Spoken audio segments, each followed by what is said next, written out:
Guys, नमस्कार, जय हिंद। स्वागत है आपका मेरे यूट्यूब चैनल में जिसका नाम है सौरवी एजुकेशन हब। तो आज हम पढ़ रहे हैं हमारी क्लास 10th का जो साइंस का चैप्टर 2 है, अम्ल, क्षारक और लवण। उसके जो चैप्टर के अंदर हमें क्वेश्चन दिए गए थे उसका हम एक पार्ट पढ़ चुके हैं। पार्ट फर्स्ट, पार्ट सेकंड है। इसमें पेज 31 और 36 के क्वेश्चन हम करेंगे। क्लास 10th के लिए हमें चैप्टर के जो बीच में क्वेश्चन होते हैं वो भी बहुत इंपॉर्टेंट है, क्योंकि बोर्ड एग्जाम है तो हम कोई भी 1% भी अपनी कमी नहीं रखना चाहते। तो चलिए चलते हैं हमारे क्वेश्चन नंबर फर्स्ट पे। तो देखिए, जो हमारा क्वेश्चन नंबर फर्स्ट है वो है, आपके पास विलयन यानी सॉल्यूशन ए और बी है। विलयन ए के पीएच का मान 6 है। अब 6, एक मैंने आपको याद हो तो एक स्केल बना के बताया था, पीएच स्केल। 7 उदासीन, 7 से कम अम्ल, 7 से ज्यादा क्षार। तो 6 है यानी वो है अम्ल। एवं विलयन बी के पीएच का मान 8 है यानी वो है क्षार। किस विलयन में हाइड्रोजन आयन की सांद्रता अधिक है? इनमें से कौन अम्लीय तथा, अरे बहुत इजी क्वेश्चन है, ये तो 1 नंबर में आ सकता है हमें एग्जाम में। तो देखिए, विलयन ए का पीएच 6 है। अब 6 है यानी 7 से कम है तो अम्लीय। देखो लिख भी रखा है क्योंकि पीएच 7 से कम है। विलयन बी का पीएच कितना है? विलयन बी का पीएच हमें कितना दे रखा है? 8। तो इसको 8 कर लो क्वेश्चन में। ये पीएच है हमारा 8, इसलिए क्षारीय होगा क्योंकि पीएच की वैल्यू 7 से ज्यादा है। विलयन ए में H+ आयन की सांद्रता अधिक होगी, क्योंकि जो हमारा अम्ल है वो क्या करता है? H+ आयन देता है। कौन सा आयन? H+। और जो क्षार है OH- देता है। ठीक है बच्चों, तो देखिए क्वेश्चन नंबर 2 है इसका। H जो हमारा हाइड्रोजन है, आयन की सांद्रता का विलयन की प्रकृति पर क्या प्रभाव पड़ता है? तो देखो,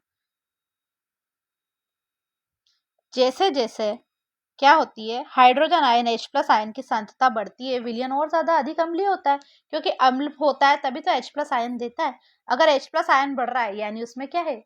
अम्लीयता बढ़ रही है, विलयन बहुत ज्यादा अम्लीय प्रवृत्ति का होता जा रहा है। अब आते हैं अपने क्वेश्चन नंबर 3 पर। क्या क्षारकीय विलयन में H+ आयन होते हैं? होते हैं क्या? होते हैं क्या?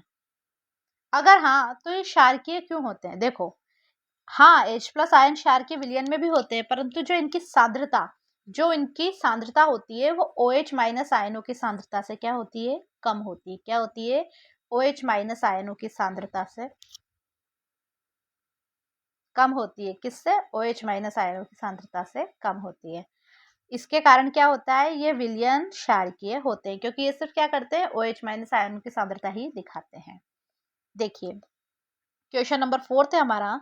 कोई किसान खेत की मृदा की किस परिस्थिति में बिना बुझा हुआ चूना यानी हमारा कैल्शियम ऑक्साइड यानी CaO और बुझा हुआ चूना यानी कैल्शियम हाइड्रोक्साइड यानी Ca होल ट्वाइस, ये 2 नीचे आएगा, OH होल ये 2, तथा कैल्शियम का या चौक क्या होती है? चौक का फॉर्मूला CaCO3। क्या होती है इसका फॉर्मूला? CaCO3। ये कब मिलाते हैं? इनका उपयोग कब करेगा? अब अपन को कब बताना है। देखो, जब अम्लीय है तब क्या मिलाएंगे उसमें? कैल्शियम ऑक्साइड यानी बिना बुझा हुआ चूना। कब? जब वो अम्लीय है। देखो ठीक है। अब जब वो क्या होगा? उदासीन होगा ना, तब क्या करेंगे? कैल्शियम हाइड्रोक्साइड तथा कैल्शियम कार्बोनेट मिलाते हैं। तब क्या होता है? ताकि मिट्टी उदासीन हो जाए। क्या हो जाए? मिट्टी उदासीन हो जाए और इसकी पीएच परास खेती के लिए उपयुक्त हो जाए। देखो, जब अम्लीय होती है तब किसान उसमें क्या करते हैं? Calcium oxide, calcium hydroxide, acid को मिटाने के लिए हम ये वाला क्षारकीय पदार्थ डालते हैं, चाहे वो CaO हो, CaOH होल ट्वाइस हो, CaCO3 हो, ताकि मिट्टी क्या हो जाए हमारी? उदासीन। और ये इसका पीएच क्या हो? परास खेती के लिए उपयुक्त हो जाए। ठीक है बच्चों, देखो CaOCl2 विरंजक चूर्ण, ये तो याद ही था सब बच्चों को। इसका प्रचलित नाम क्या है? इसका प्रचलित नाम क्या है? तो क्या नाम है बच्चों इसका प्रचलित? विरंजक चूर्ण। क्या है इसका नाम? विरंजक चूर्ण। उस पदार्थ का नाम बताइए जो क्लोरीन से क्रिया कर कर विरंजक चूर्ण बनाता है। तो ये है हमारा CaOH होल ट्वाइस। क्या है? CaOH होल ट्वाइस क्या करता है? ये क्लोरीन से क्रिया करके क्या बनाता है? विरंजक चूर्ण। क्या बनाता है? विरंजक चूर्ण। तो देखो बच्चों, इसको एक बार दोबारा देखते हैं। उस पदार्थ का नाम बताना है जो क्लोरीन से क्रिया करके क्या बना है? विरंजक चूर्ण। तो वो है हमारा शुष्क बुझा हुआ चूना। क्या है वो? हमारा शुष्क बुझा हुआ चूना यानी कैल्शियम हाइड्रोक्साइड। इसका फॉर्मूला है CaOH होल ट्वाइस। में एक एक फॉर्मूले को 2 बार बोलती हूँ ताकि आप लोग इजीली सुनेंगे तो याद हो जाएगा। क्लोरीन से क्रिया करके क्या बनाता है? जैसे ये CaOH whole twice plus chlorine gas, तो क्या बनी है?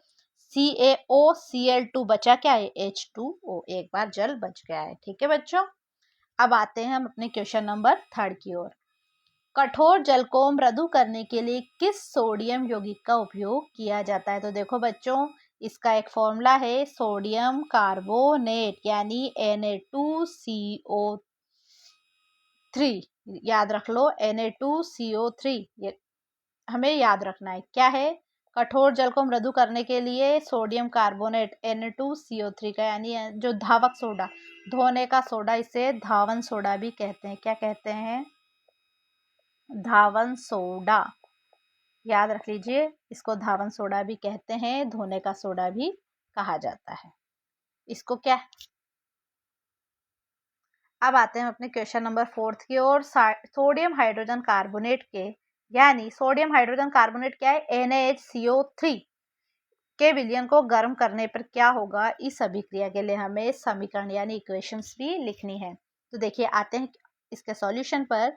जब सोडियम हाइड्रोजन कार्बोनेट यानी NaHCO3 क्या है हमारा? NaHCO3 के विलयन को क्या करा हमने? गर्म करा।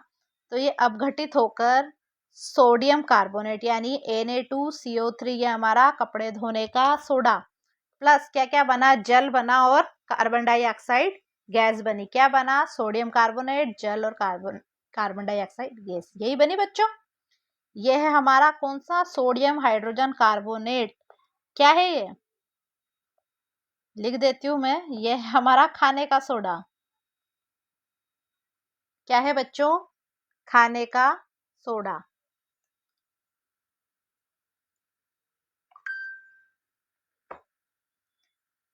NaH, आप लोग इसको याद भी रख लीजिए, NaHCO3। ये हम लोगों के घर में यूज होता है। क्या होता है? घर में इस्तेमाल होता है। पहचानते हैं इसको तो सब आप? घर में देखा नहीं देखा? इसको मेनली बेकिंग सोडा भी कहते हैं। क्या कहते हैं? Baking soda. लिख दूं मैं? बेकिंग सोडा हम लोग बनाते हैं ना, जब राजमा वगैरह इनको फुलाने के लिए क्या रात में भिगोते हैं, तब हम इसको में डालते हैं बेकिंग सोडा। तो ये क्या बना? बेकिंग सोडे को गर्म किया हमने तो काय में बदल गया वो? सोडियम कार्बोनेट, जल और कार्बन डाइऑक्साइड में। अब आते हैं हम इसके हमारे जो बुक के अंदर के क्वेश्चन थे उनके लास्ट क्वेश्चन है ये। प्लास्टर ऑफ पेरिस की जल के साथ अभिक्रिया की समीकरण। जिप्सम बनाना है। प्लास्टर ऑफ पेरिस का फॉर्मूला है CaSO4 dot half H2O dot 1.5 H2O। ठीक है, फॉर्मूला तो इसका मेनली यही है। देखो बच्चों, फॉर्मूला तो कहाँ से कहाँ तक है? यहाँ से यहाँ तक। यह है POP का फॉर्मूला। इसके हमने क्या करी? 1.5 H2O से क्रिया करी तो आधा जल का अणु इसका, 1.5 इसका, 1.5 और आधा मिलके 2 बन गया। तो एक जिप्सम नाम का कठोर पदार्थ बन गया। किस नाम का? जिप्सम नाम का कठोर पदार्थ बन गया। ठीक है बच्चों, thank you for watching my video. अब हम जो नेक्स्ट वीडियो बनाएंगे उसमें पाठ्य पुस्तक के प्रश्न होते हैं ना जो चैप्टर के पीछे, उनको कंप्लीट करेंगे। आप हमारे चैनल को सब्सक्राइब कर दें, लाइक करें, कमेंट करके हमें बताएं आपको हमारी वीडियोस कैसी लग रही है। तो मिलते हैं अपने नेक्स्ट वीडियो में, तब तक के लिए बाय बाय।